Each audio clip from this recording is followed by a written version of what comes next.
I never asked for much. Just the land my grandfather left me, all 27 acres of it, set at the edge of a sleepy Midwestern town. It was the kind of place where grasshoppers still clicked in the fields and summer storms rolled in like drumbeats.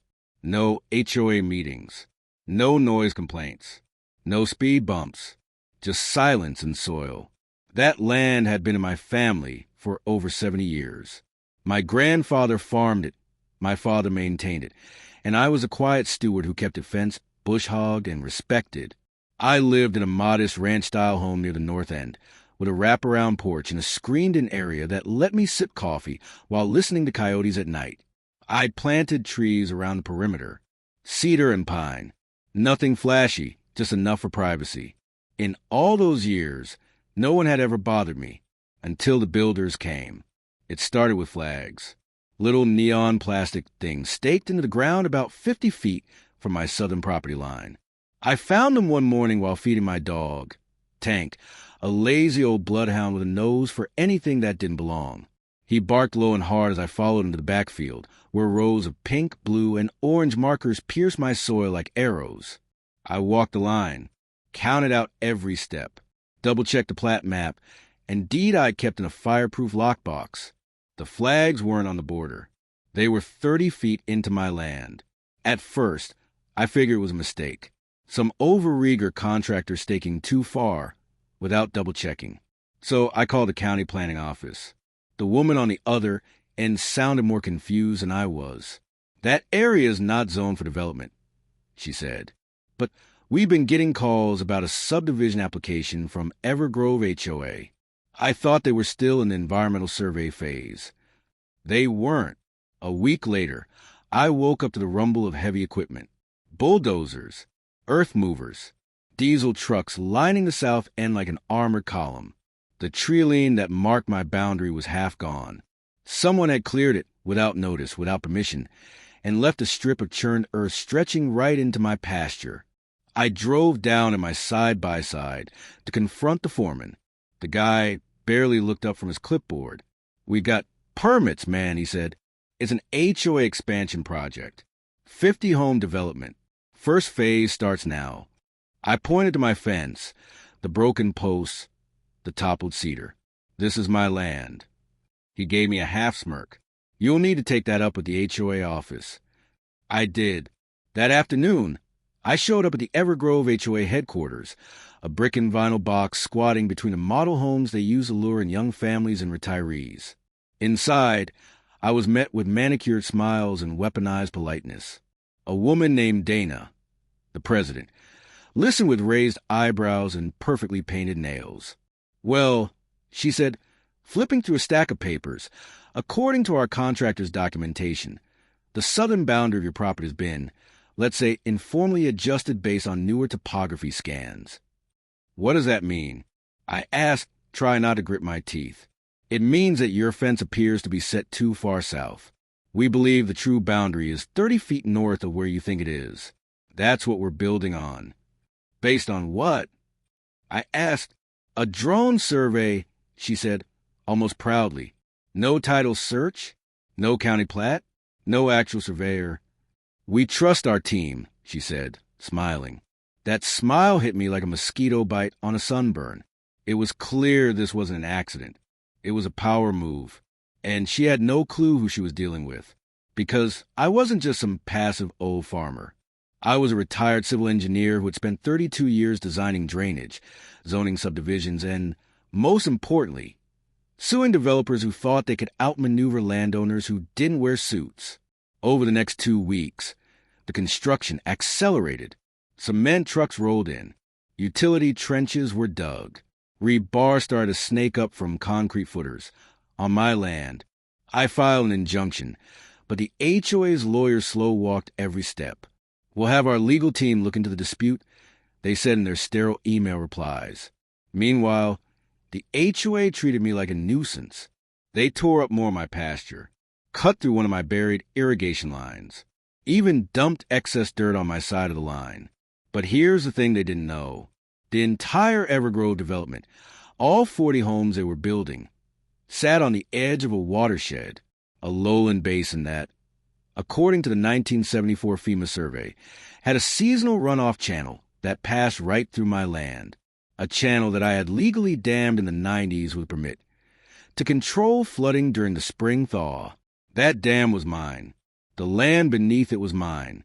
And if someone were to, say, interfere with it or ignore the flow patterns, their shiny new neighborhood might not be quite so shiny the next time a heavy storm rolled through.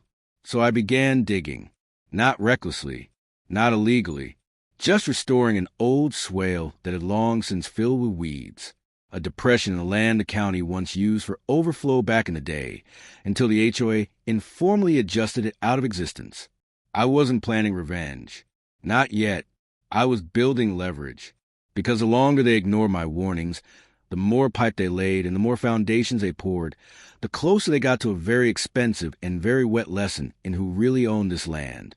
And all it would take was a little rain.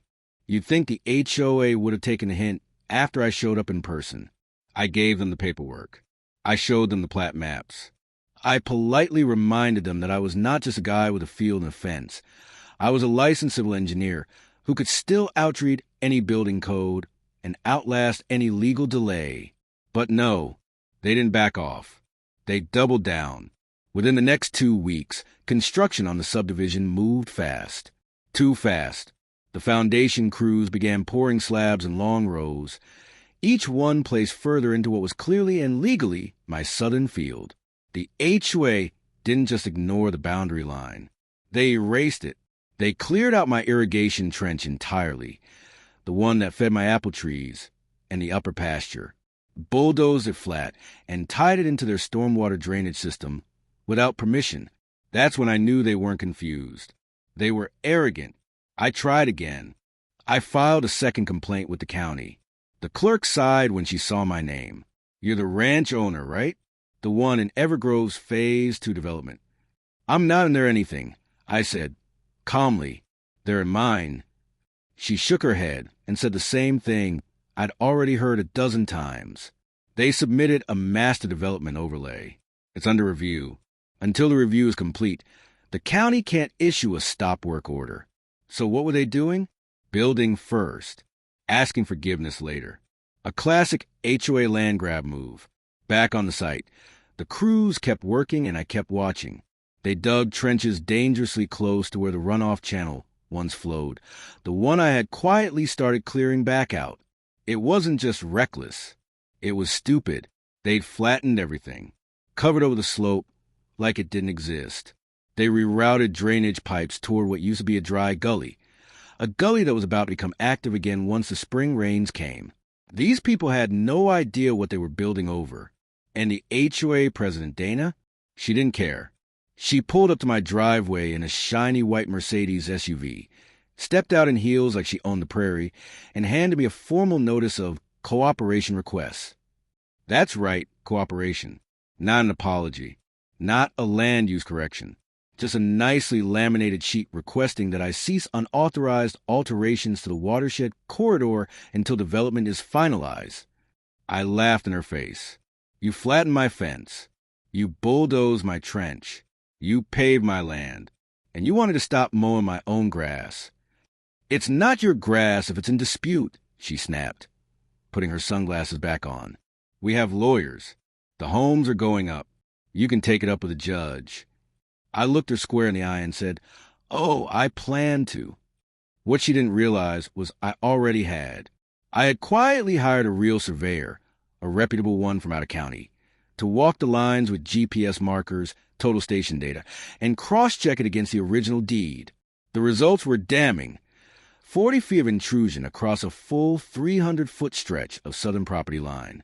That meant over half the homes being built were already violating my legal boundary, and she'd just handed me laminated proof of her acknowledgement.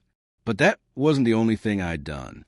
I'd also gone down to the local engineering office and pulled copies of the hydrology reports from Evergrove's Phase 1. Buried in the back pages, I found a lazy little footnote that said this: downstream water dispersion to be routed via natural basin discharge, subject cooperation with adjacent landowner easement. Translation: their entire stormwater system depended on my land. And not only had they not secured a drainage easement, they had destroyed the very swale that had carried overflow from the subdivision into my old dam system. Now they had pipes pumping runoff into a low-lying flatland with no engineered outlet. It was like they were building a bathtub on a concrete floor and trusted me not to fill it. But I wasn't filling anything. Nature would do that for me, because the forecast said rain. Lots of it. A stalled front from the southwest was projected to dump 3 to 5 inches across the county. And when that happened, the ground wouldn't absorb it. Not this late in the season. Not with how tightly they'd packed the soil during grading. I warned them again, this time in writing. I sent a formal cease and desist to Evergrove's legal team.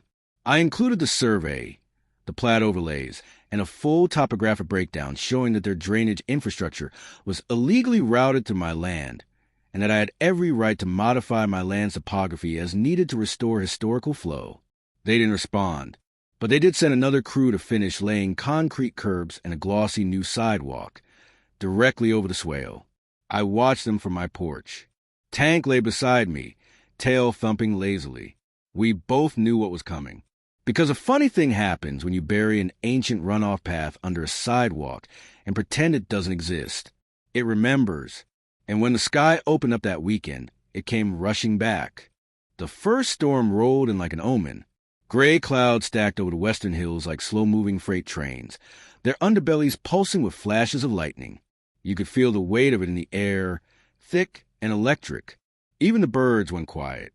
Tank, my bloodhound, paced the porch nervously as the first thundercrack shook the wind chimes into a metallic shiver. I didn't do anything that night. Didn't touch a valve. Didn't move a shovel. All I did was open my old barn doors and sip coffee while the heavens took care of the rest. By midnight, the rain was coming down sideways. Sheets of it. The kind of storm that makes you glad your roof's solid and your foundation is honest. But over at Evergrove's Phase 2, they didn't have that luxury, because their drainage plan, if you could even call it that, was a fantasy. Their entire stormwater system had been designed around an informal basin that used to exist on my property. That's the same swale they destroyed when they plowed over my trench and flattened my pasture. And now, with the soil already saturated from previous weeks, every drop of rain was runoff, and it had nowhere to go. I watched from my porch as rivulets started pouring across the boundary line. Water sought the lowest points, carving back into the same paths it followed for decades. Only now, instead of a natural gully, it was met with curbs, concrete pads, and half-built homes with open crawl spaces. By morning, 3 of the lots were underwater. But this wasn't revenge yet. This was nature clearing her throat. I drove out early, right to the fence line, and took photos. Documented everything. The pooling, the submerged PVC piping, the way water was backing up from their trenching and flowing into their paved driveways. I uploaded it to a secure drive, time-stamped it, and sent it to both my lawyer and the county engineer's office. No response. Not yet, but the silence was telling. What really set the tone, though, was Dana's visit that afternoon. She showed up again in that white Mercedes, a little muddier this time. I was in my field, wearing my Carhartt jacket, holding a clipboard and watching the ditch swell. "You need to stop whatever it is you're doing," she snapped before even saying hello. "I'm watching the rain," I replied. "You've redug the basin. You've opened some sort of flood channel or something. You're causing damage to our site." "No," I said calmly. "I reopened the original watershed contour line that existed before your bulldozers erased it, the one your site plans chose to ignore." She scoffed. "You can't just do that." I handed her a copy of the 1990 hydrology report, folded neatly in a plastic sleeve. This was filed with the state. The basin was real. You paved over it. Now it's coming back. She stared at the paper like it was written in another language. "You've created a hazard. Homes are flooding." "No, Dana. Your engineers created a hazard. I restored a lawful structure on my land. What's happening now is called gravity." She stomped off, yelling something about legal consequences. That night, I knew the next storm was coming, and this one was worse. I walked the boundary just before dusk. I checked the basin. I checked the overflow valve near the base of the old dam system I'd rebuilt weeks earlier. All legal, all permitted, all untouched. The rain hit at midnight again, but this time it didn't stop. For 10 hours straight, the skies dumped water like a broken faucet. And as I sat on my porch again, I saw the glow of Evergrove's solar-powered pathway lights slowly vanish beneath rising water. I didn't sleep. I waited. At 6:12 a.m., I got the first call. It was from the county drainage compliance officer. They'd had emergency calls from the HOA claiming flooding, property damage, and infrastructure failure. "Do you have anything to do with this?" the officer asked. "I've done nothing beyond maintaining my own property within legal parameters." I warned them. There was a long silence. "Do you have photos?" "Oh, I've got more than that." By 10 a.m., the local news was at the gate. Aerial footage from a news drone showed the subdivision with standing water up to the porch steps. Homes were mid-frame. Water was pooled around their bases. Some of the foundations looked like they were separating. HOA trucks with flashing lights tried in vain to pump water out with cheap sump units. But there was nowhere for it to go, because the only place it could go was across my land, and I hadn't given them that permission. In fact, I had proof that they'd lost any legal basis for their drainage claim the moment they built over the easement without renegotiation. It was beautiful. They tried to spin it. Dana went on record blaming unauthorized land disturbance from an adjacent parcel. The contractor tried to say my trenching caused erosion, but every official map, every survey, and every environmental record backed me. They built on a flood path. They paved over an easement. They ignored warnings. And they got soaked. By Monday, the county had issued a halt on Phase 2 construction. 5 homes were declared uninhabitable. 6 more had foundation damage. And the contractors? They pulled out. It cost the HOA millions. And I wasn't done yet, because my lawyer, he'd been waiting, too. The lawsuit went in that afternoon. Land encroachment, trespassing, infrastructure damage, and willful negligence. And I still hadn't lifted a finger in aggression. All I'd done was dig where water once flowed. They called it sabotage. I called it hydrology. And next, well, the public fallout was just beginning. By the time the 4th day of flooding passed, the HOA's emergency board meeting had gone from optional to mandatory and public. It was held in a beige modular trailer surrounded by sandbags, just 2 blocks from where the worst damage occurred. That trailer had been their temporary site office, once outfitted with brochures and model home renderings. Now, the carpet squelched with every footstep. I wasn't invited. Didn't need to be. Half the town showed up. Neighbors from Evergrove Phase 1 sat in plastic chairs, arms crossed and soaked from navigating the waterlogged walkways. Residents of Phase 2, the ones already moved in, were furious. Water had seeped into garages, warped baseboards, and sent electrical systems into chaos. One woman stood up during the meeting and yelled, "My daughter's bedroom is a swamp." The HOA president, Dana, looked like someone had poured her out of a wine glass and left her to dry. She wore high boots and a brittle smile, reading pre-written statements off a soggy notepad. "We are currently working with the county, the developers, and external consultants to resolve the unexpected hydrological challenge." "Challenge?" barked a gray-haired man from the back. "You built homes on a flood path and got caught. That ain't a challenge. That's a disaster." Several people clapped. Others nodded solemnly. Outside, a local reporter from Channel 9 stood next to a knee-high puddle, microphone in hand. Sources say the HOA ignored early warnings from the adjacent landowner and proceeded with development without securing proper drainage easements or verifying runoff infrastructure. The segment ended with drone footage of me. Well, not me exactly, but my pasture, dry, drained, perfectly intact. Because while Evergrove had turned into a lakefront HOA community overnight, my property, properly contoured, legally restored, and efficiently sloped, handled every drop like it had for generations. They looked flooded. I looked untouched. It was poetic. But the real payoff came a week later. That's when the county inspection report dropped. 43 pages. All public record. all devastating. Key findings included failure to secure legally required stormwater drainage easements, destruction of existing topographical features without permitting, improper fill and grading that disrupted natural runoff flow, unauthorized construction over surveyed private land. The final line sealed it. The subdivision's primary stormwater outlet was built over an illegally repurposed watershed corridor located on adjacent private property. This corridor had been restored lawfully by said property owner in accordance with historic documentation and county code. Translated, I did everything right. They did everything wrong. And now it was time to pay. The lawsuits began piling in, not just from me, but from angry residents who were now discovering their dream homes came with mold, warped walls, and unusable basements. The developer tried to distance themselves, claiming the HOA's board misrepresented land use. Dana tried to pin it on the contractors. The contractors blamed the hydrology firm. The hydrology firm? They deleted their website. It was like a dam broke, not just on land, but through every legal thread they had tangled together. I received a formal settlement offer within 10 days. They wanted to buy the damaged section of my property outright. For pennies, I refused. Then they offered to lease it, just route emergency drainage while they reassessed.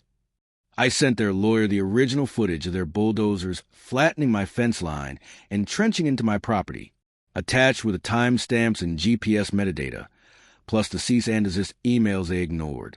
That settlement offer quickly tripled. But I wasn't interested in money anymore. I wanted two things: restoration and accountability.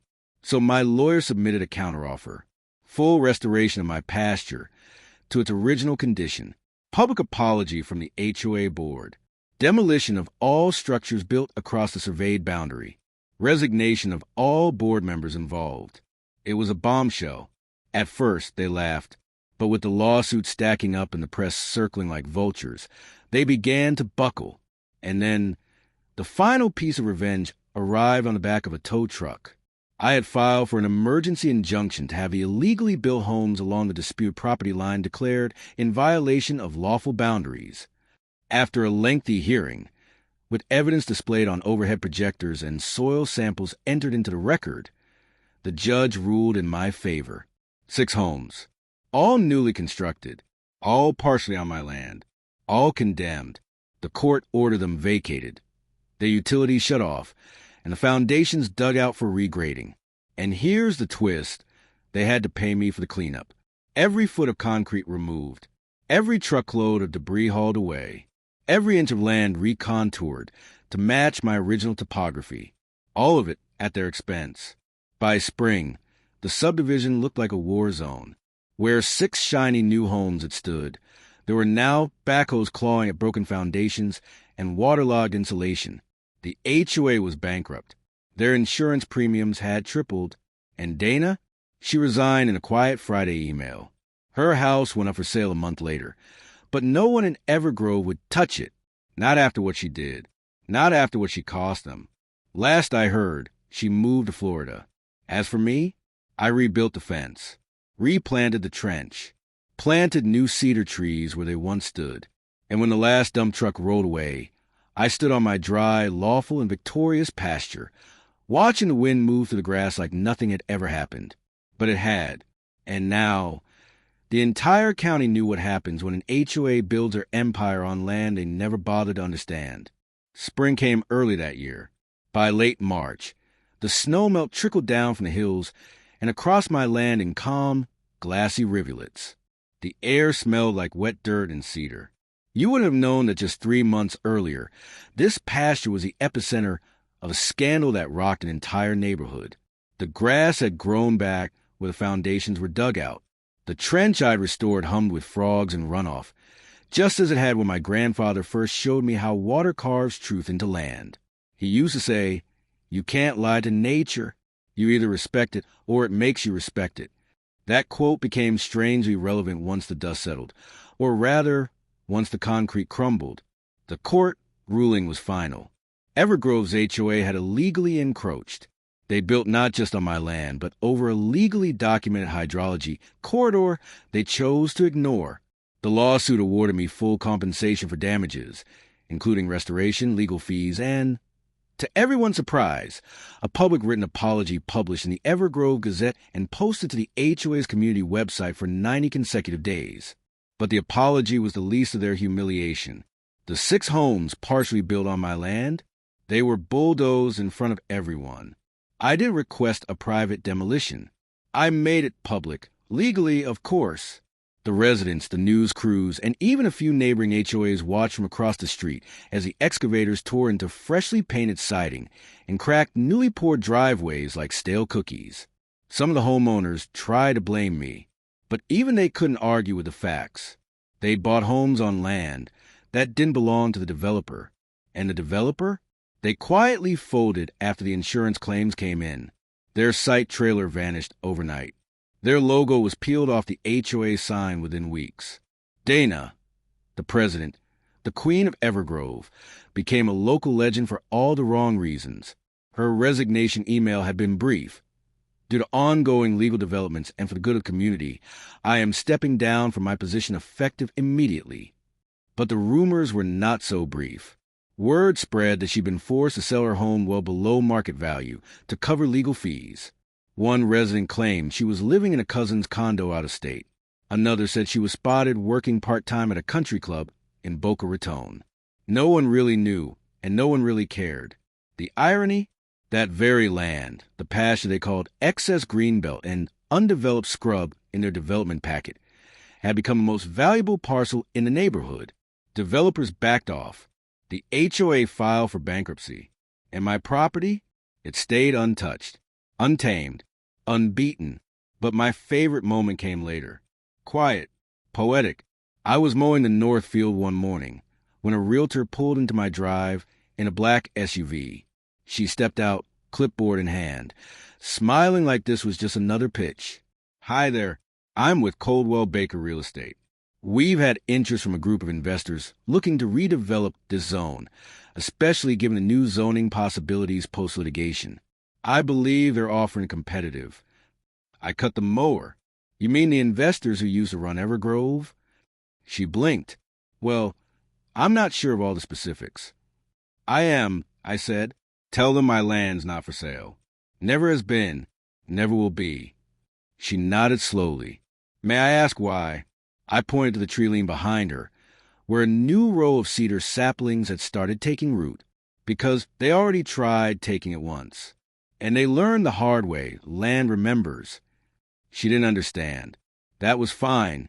Later that evening, I walked the fence line with Tank, the same dog who barked the first morning I saw those survey flags poking out of my soil. He's older now, so am I, but the pasture, it's still mine. And the HOA, they'll never touch it again.